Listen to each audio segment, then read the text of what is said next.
I'm Michael Bussee. I'm one of the original co-founders of Exodus International. I left the program in 1979 and have since reconciled my spirituality and my sexuality.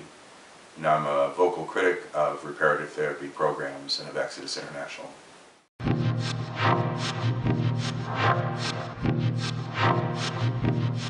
I'm guessing it's somewhat of a new development that parents are now sending their children to ex-gay programs. Was that something that was happening back when you were leading?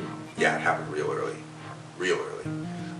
We started our ministry Exit in 1974, and I don't know how parents found out about it, but within, I would say, 6 months to a year of starting Exit, this was before Exodus was even formed, we had kids arrive, and by kids I mean, just barely over 18, kids arrive at the doorstep of our ministry having been given a one-way ticket by their parents. I remember one kid that was sent away by his parents on his 18th birthday with a note that said, "Don't come back till you're cured."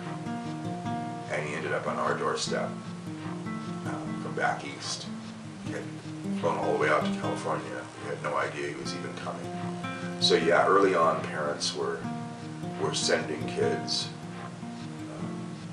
away, saying, "Don't come back until you're fixed." It was tragic then. I remember feeling so angry that parents would do that, just abandoning their children. I mean, yeah, I believe that homosexuality was sin and that God could change you, but to abandon your own child like that, I couldn't fathom that, because by that time I was a father, and the idea of sending a child away for any reason just tore my heart out. So it's not a new development. Did you accept these children into the program? We accepted them into the program if their parents wouldn't take them back. My first approach with this kid was to try to contact his parents and plead with them to take him back home. We weren't really set up. We didn't have housing. We didn't have a live-in program. We didn't have the resources to really care for kids.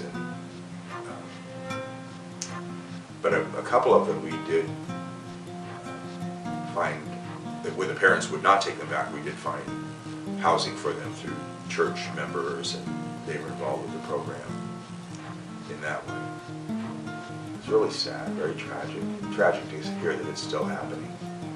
What do you think would have happened to these children if the ex-gay program didn't exist? If the parents had never heard of the ex-gay program, what do you think would have happened to the children?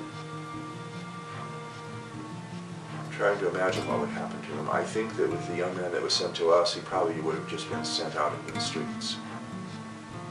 His parents were that appalled and disgusted that they had a gay child that they would have just kicked him out of the house onto the street. So in some respects, I was glad that he had a kind of safe place to land, even though we weren't set up for that. We tried our best.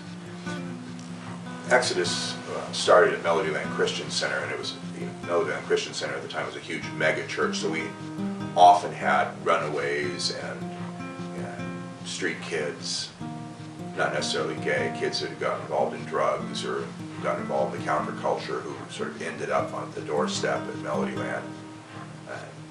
Melodyland did its best to try to help those kids. That's part of the reason we had the 24-hour hotline center. But at that time it was mainly drug-related kids, hippie kids that were getting tossed out.